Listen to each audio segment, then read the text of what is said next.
It's looking like Friday. Ha! It's looking like Friday. Hey, free flow Friday. Come on, free flow Friday. It's hard to advance forward if you're constantly thinking backwards. It's hard to advance forward if you're constantly thinking backwards. It's a beautiful day to elevate to great. I just nailed an interview to receive another independent contract as a coach. Baby. I was born to do this.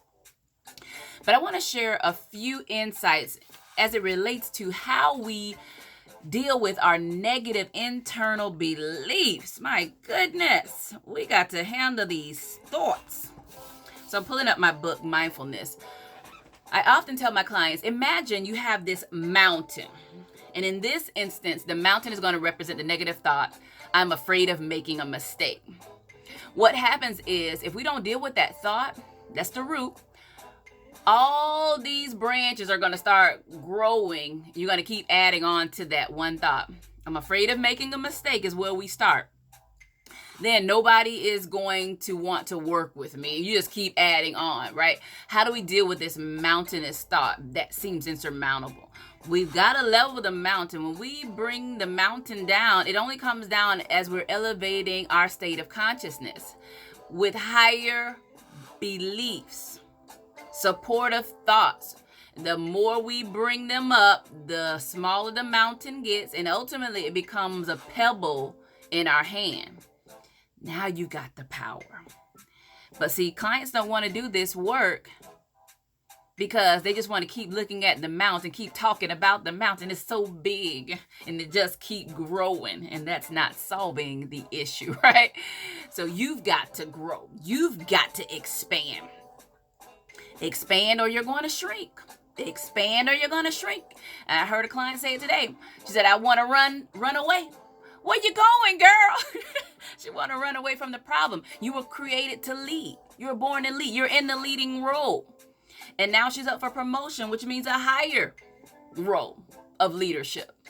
And the fears will always be there, but they will become smaller if you grow in your thought process, if you grow in your confidence level, if you grow in your beliefs about what is possible. So in my mindfulness book, author Tessa Watt, let me give you the questions. When you have a difficult time handling your inner thoughts, am I making assumptions? Number one, am I blaming myself for something which isn't my problem? Am I expecting something unrealistic from myself? Am I turning something small into catastrophic? You're blowing it all out of proportion, child. Just blowing it out of proportion. Is there another way of looking at this? How would a good friend advise me to look at this?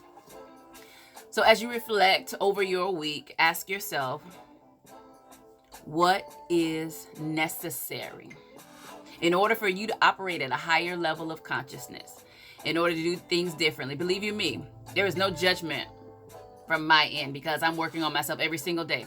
I'm finding ways to tweak. And that's how I become better and better at what I was created to do.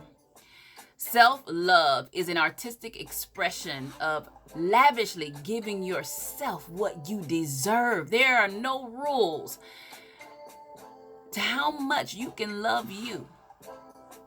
Loving you means thinking better. What if you looked at it like that? Loving you means establishing boundaries. Loving you means pausing sometime. You get to absolutely decide how you're going to live your life. But if you want to live it well, and if you want to live it powerfully, it starts from the inside. Have a great weekend.